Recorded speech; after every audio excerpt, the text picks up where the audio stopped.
Let's make some bias binding. With this kit, I'm going to show you how to make bias binding with each of these sizes.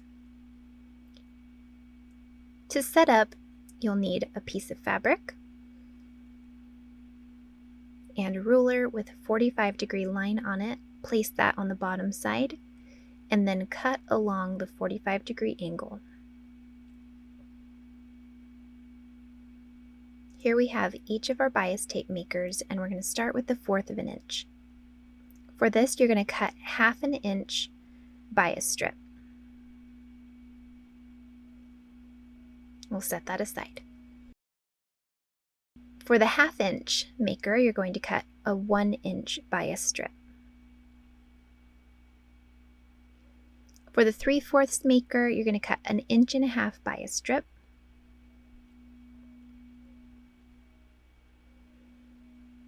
And for the 1 inch maker, you'll cut a 2 inch bias strip.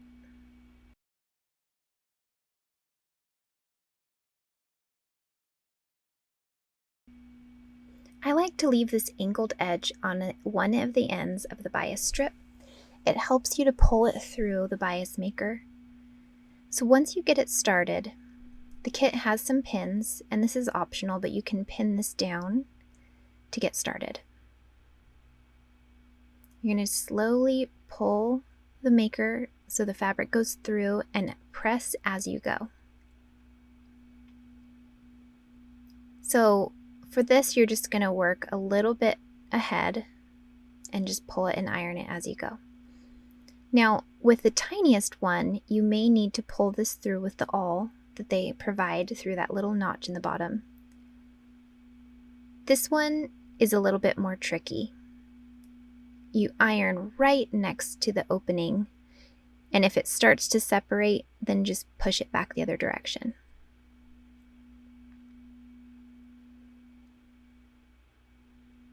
These are all the sizes after they've been pressed. The two tiniest ones, the 1/4 of an inch and the 1/2 inch, work really well for a single fold bias. And then the two larger ones work really well for a double fold bias. This pink one is one that I made. To make a long length of bias binding, this is what you're going to do. Cut your pieces as normal, and then connect them on the angle with a 1/4 of an inch seam allowance. So you're going to sew a 1/4 of an inch where those 2 points intersect on each side. Trim those little ears and the seam and press that open. They can go in either direction, it doesn't matter. But having an angled connection helps to reduce the bulk when sewing it, when it's all folded over. And with the bias maker, you can just pull it through normally and press. Here you can see that this angled seam spreads out the seam allowance to where there isn't any bulk.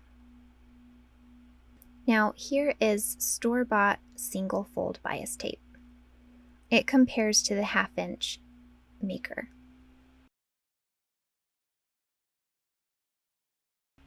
With the double fold, here I have the 3/4 inch double fold. And the store-bought, this is extra wide. So it looks like this.